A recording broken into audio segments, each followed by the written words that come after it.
สุขใน500 บาทในนัดอีวุฒิแสงกาของครอบครัวพุทธวี1,000 บาทแล้วก็สมจิตศรีละไก100 บาทวันนี้วิ่งมาเรียนสมโพธิบนท่าพิเศษก็เจ้าแย่ทีจะเลื่อนเนื้อสายโมที่วันนี้สมจิตนี่วันนี้วิ่งลงไปเบิ้ลเลยไกลมอเตอร์ไซค์ไปด้วยแรกเป็นเมย์เป็นท่าพิเศษสมโพธิ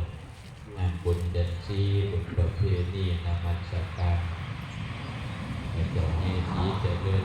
พระศรีเจริญองค์ศักดิ์สิทธิ์อะไรจิตเดือดรัวเรื่อย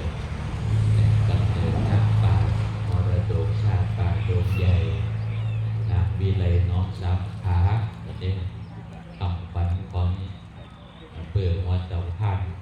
มีสื่อภาพเป็นก้อนเล่นพระศรีเจริญองค์ศักดิ์สิทธิ์หรือว่าเป็นภาพปูบานปูเมืองที่กราบไหว้สักการะบูชา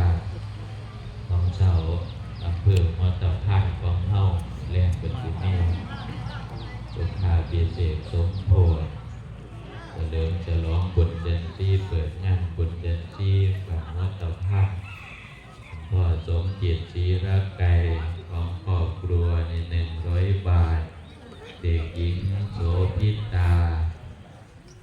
ผมเล็ก200 บาทอนุโมทนาสาธุนิพพานะปัจจโยโหตุได้บุญได้หลายผู้มารวมบุญเบิดบานบุญบุญล้านบุญเขาจีเนาะเอาหลายบุญมาหม้อกัน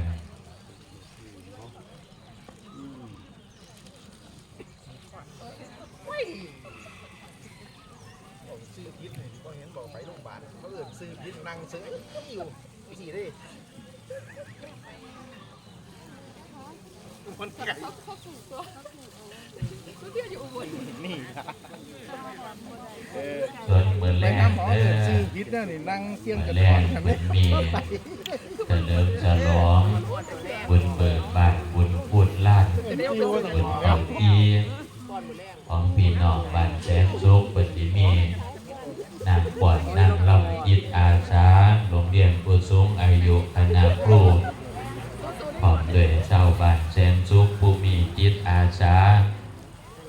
รวมเฉลิมฉลองเป็นสีสันงานบุญปฏิมาก่อนมารำบูชาถวายพระรัตนตรัยเมื่อแรงเด้อหลังจากทำวัดแล้วก็รับชมรับฟังการร่ำบูชาโดยคณะครู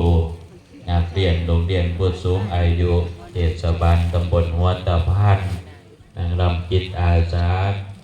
พี่น้องบ้านแสนสุขของเฮาผู้ใดสิมาร่ำมาเสียบมางั้นก็จะเดินพรได้เด้อแต่งตัวงามๆแม่ผู้ใหญ่บ้านนี่แหละมาฟ้อนให้ไปเบิ่งแน่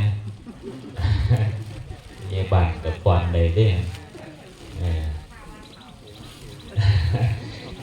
ก่อนมาเสียมางั้นจะเลื่อมจะร้องเอาบุญอ่อยต่อยว่ามีอบายมุขว่ามีเหล่ามียาเกิดในมอมเมาจติสัมปชัญญะเป็นจิตตั้งแห่งราคะโทสะโมหะนี่ไม่เต็มแต่บุญอ่อยต่อยแม่นางวิสาขาเลย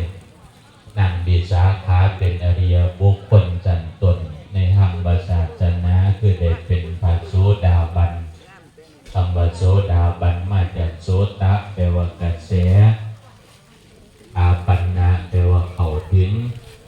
บรรลุพวกเข้าถึงกระแสหมายถึงกระแสแห่งพันนิพพานอย่างแน่นอนเป็นสร้างวัดบุพารามเอาไว้สัมมาสัมพุทธเจ้าสั่งศาลาพันห้อง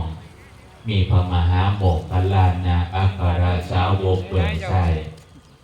ผู้มีฤทธิ์มากนี่เป็นผู้ควบคุมดูแลการก่อสร้างที่พระสัมมาสัมพุทธเจ้าพระองค์มีพุทธานุญาตให้พระมหาโมคคัลลานะนี่อยู่ซอยนางวิสาขาดูแลการก่อสร้าง ในเมื่อสร้างศาลาพันห้องเป็นที่เรียบร้อยได้อาราธนาพระสัมมาสัมพุทธเจ้าขอบภิกษุสงฆ์หลับอาหารบิณฑบาตฟังเทศน์ฟังธรรมจะเริ่มจะร้องคือเฮาเก็บอยู่นี่แหละแต่ว่าบ่ได้เอา40,000คือเฮาได้70,000 7คืนการขึ้นก็มีการฟังเทศน์ฟังธรรมยามมื้อเช้าก็มีการถวายภัตตาหารนี่คือว่าเฮาได้ทำตามแบบอย่างของบัณฑิตชนคนรุ่นหลังเป็นเกียรติเป็นทำมาเป็นแบบเป็นอย่างให้เฮาได้สร้างสมบุญหลังจากแล้วภารกิจเขานำสร้างป่าเก็บเกี่ยวผลผลิตแล้วจะได้มีโอกาสร่วมกันเก็บบุญเก็บกุศลทำบุญรวมชาติตักบาตรรวมกันเก็บดอกไม้หอมต้นสร้างกุศลร่วมกันนั่งมีสาขาหลังจากถวายภัตตาหารในมื้อที่7แล้วงานก็ดีอกดีใจข้าวบริวารฟ้อนหลอกปราสาทหลอกวิหารที่สร้างถวายน่ะจนคนทั้งหลายเกิดความสงสัยโอ้นางวิสาขานี่คือเป็นแนวนี้กันเป็นยอดแห่งอุบาสิกาคือมาฟ้อนยอดนิดนึงสิแต่พระสัมมาสัมพุทธเจ้าเลยแสดงให้แก่ประชุมชนได้เข้าใจว่านางวิสาขาเพิ่นได้ตั้งความปรารถนามาหลายภพหลายชาติให้เป็นยอดแห่งอุปถากไปอุบาสิกาได้อุปถัมภ์บำรุงโดยปัจจัย4แก่สมณชีพธรรมบัดนี้นางวิสาขาได้ทำตามมโนรสความปรารถนาอย่างสมบูรณ์แล้วภัตตาหารก็ได้ถวายแก่ภิกษุมื้อละ500 รูปเอาแต่หันผ้าไตรจีวรก็ได้ถวายสมบูรณ์กีฬานาเพศัตก็ถวายสมบูรณ์เสนาสนะศาลาพันห้องก็ได้สร้างถวายเป็นปีสมบูรณ์นางก็เลยดีอกดีใจก็เลยพรโดยความลื่นเริงเบิกบานบ่ได้มองไม่พอผิดสุรานี่เห็นว่าพระสัมมาสัมพุทธเจ้าเพิ่นแสดงไว้เอายังบ่เศร้าบ่บ่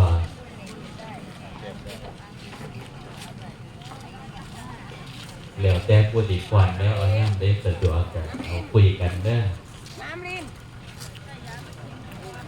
บ่อาจารย์บุญฤดีเพิ่นมาแจ้งว่าส่วนหนึ่งเพิ่นมีงานอยู่วัดป่าศรีที่พร้อมกันเอายังบ่เศร้า